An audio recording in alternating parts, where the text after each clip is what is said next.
then you guys can go. Well-pitched game. Chrest moved the ball around nicely the entire time. The defense, I thought, was very supportive of what he was doing. And he just continued to lengthen it, and the ball was in play, and we were defending that. I thought Holtz, we started to see him get back into that rhythm, and we need him to get into that rhythm. We saw the breaking ball, the spin on it. It's off the charts spin. When he starts to land that, we know where that can take us. And then Joe, that's as good as I've ever seen him. That's 95, 96, explosive fastball.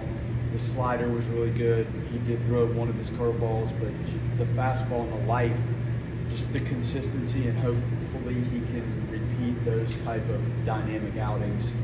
That would be a jolt for us in the bullpen. Myles was really the story of this. It's just the physicality and the ability to backspin the ball. And just the pitch selection, I think we're seeing him learn and manage the at-bats a little better. And the defensive play at first base is really a plus. I think it just blends in, and when your catcher and your first baseman blend in, it usually means they're doing a nice job. And I thought the play he made down the line and some of the plays he made on not crazy stretches, but accurate stretching to create the proper angle to make the catch easy.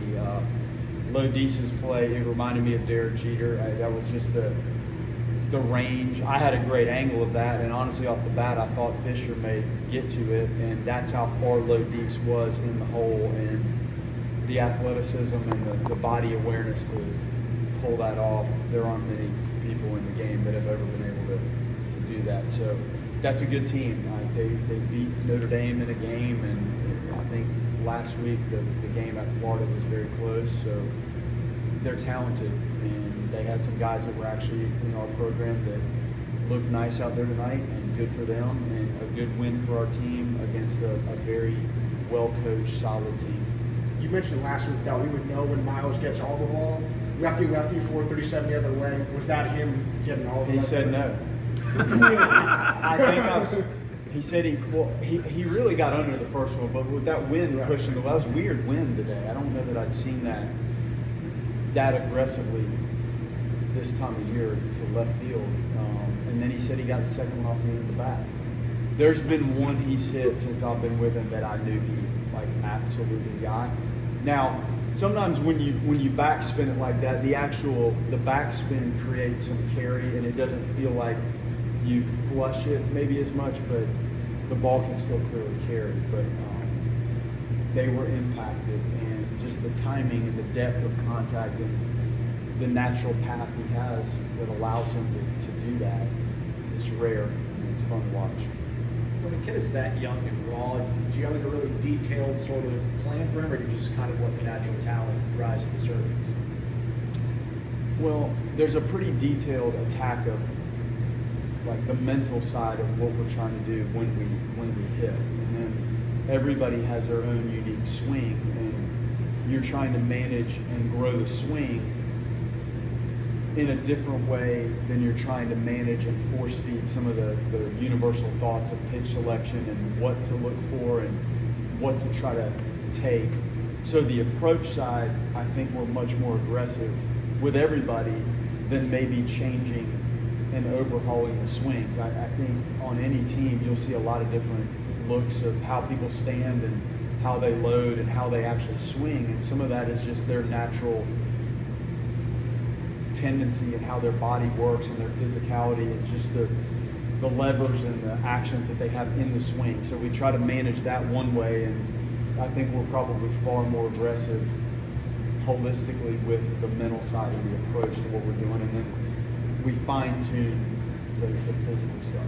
It seemed like Myles was trending in the right direction before the first homer on Saturday, but maybe even has loosened up even more since. How much, the hometown guy, the freshman, how much can that first homer kind of be the release valve of letting off the pressure he might have been putting on himself? There's probably a lot of pressure to that, and I did think about that when it happened because he's waited his whole life to play here, and one of the reasons he is here and will go beyond this program is to hit balls over the fence. So that needs to be part of his game, and it clearly will be. watching him hit balls through the shortstop, left center, center field, right field fence, scoreboard, you're starting to see a pretty good spray chart of well-struck balls. It's not just pulled, it's not just it. It's a good sign, and there's a lot of growth that needs to happen, and you just hope that there's streakiness in this, and you just hope as we continue to grow and he matures with the at-bats and faces just a variety of arms that he's going to see, that the minor things are still in this realm where it's really good quality of at-bat throughout the course of weeks and weekends and games. With BJ Gibson's base stealing, do you think he hit full speed in the game? It's tough to say on a base stealing maneuver. I think he hit a ball to right center field. He doubled, didn't he? That's probably like somewhere in that home to second. It's probably top end speed. I think it's tricky for a base runner to get the top speed, like when you're dead standstill and then you're having to slide. So I don't know if we have the technology with our system. I don't think we have it right now. I think that's coming where we can probably gauge that. But my guess would be on the double, yes. On the stolen base, probably not. How big is the addition of the cutter been for Evan? How have you seen it develop over the last few months? That's huge, and it's the profile of that. It can play up, it can play down, it can play to lefties, and it can play to righties. So it's got a really good profile, and it's hard. I mean, it's 87. He might have thrown one at 90, so it's 87 to 90, and it complements the changeup really well. And then he has two different fastball. I'm not putting the cutter in the fastball family. He's got the two-seamer, and every once in a while he'll try to ride the four-seamer up. So it's a really good plot of pitches that he has. And there's still times today, I think there were 3 times that I can think of off the top of my head that he probably got barreled a little bit in counts that in locations where you should not be barreled. So if we can, it happened to him last week also, if we can move past some of those, to be honest with you, maybe they don't score if the pitch that the guy hit the gap is where it should have been. And it happened to him 3 times in the game. So those loud contacts in 2-strike counts stand out to him, and I think it's a good lesson, and it'll allow him to keep growing and keep progressing with his craft. When you look at the middle infield and you've got Alex making the plays that he does, and Drew made that double play today, what he did in the 9th last game, what does it say about their development out there in the field? You can't ask for more than what they have shown in their progression.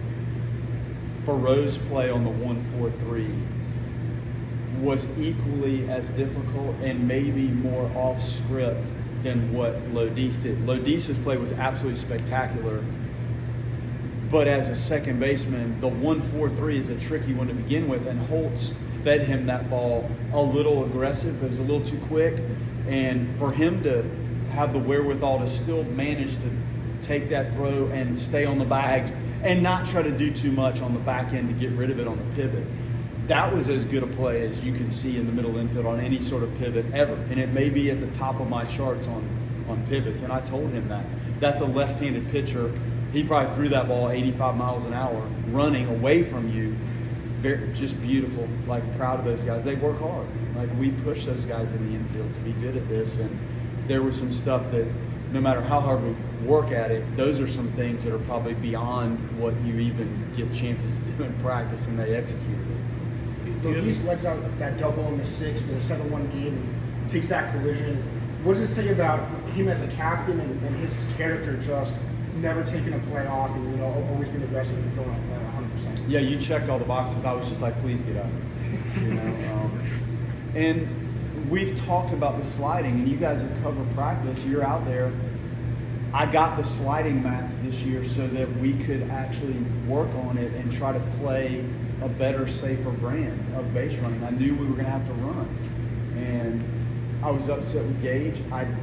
He had the base clearly, of the stolen bases we had, that was the one that was outright clearly stolen, and it was such an awkward slide, and I couldn't wrap my head around whether he didn't think he was going to slide or got caught in between how he was going to slide or how he got tangled up. So I was glad Lodise got up, and Gage, you had it. So, yeah, Lodise, let's go, let's get up, let's continue, and then Gage almost hurt himself just in a weird way. So. Do you have an idea who's going to start tomorrow? Mike and I are going to talk about it. We had an idea before the game, and then I think we're probably in check, but I'd like to hold back on that just till we break it down a little bit more. Kind of following up on that, how do you manage these next 24 hours, especially with the little bit of weather uncertainty? Well, the tarp is going on right now, and I think it's the last time I looked, it was supposed to ease through here pretty quickly in the morning, right? And so I think we're okay. The guys come here to play, like they want to play, and this is a chance to do what they want to do. And, we've got some arms, and when you get an outing like that out of your starting pitcher on a Tuesday, it sure makes things easier as you look to move into the Wednesday game because you have some good options left in the bullpen. And then when you look at your starting pitching moving into the weekend, you feel better about the maturity of those guys backtracking into what Wednesday might feel like. So this went well for us in a difficult week to then try to move into managing a Wednesday game. You mentioned the resume starts for you guys game one. Last year, you guys were the last team standing, I think, for suffering the first loss of the season. And right now, you're one of the teams that's still winning games. And what does it just say about this program? Is it you pushing them? Is these guys pushing each other that every single day you guys are in the ballpark? It's the win and it means it matters. Well, we talked about this weekend and the roster build and all of the recruiting. It's years of recruiting. Then you have the draft, and some of the recruiting for years is undone when the draft strikes. And we had clearly really talented players in this program that were gone, and then you have recruits that don't always make it to campus. And where you land with that, the management of everything that goes into getting the team into the locker room to start the fall, that is a huge part of it. If you don't get that right, it's going to be hard to have the look you want when you do play the first game.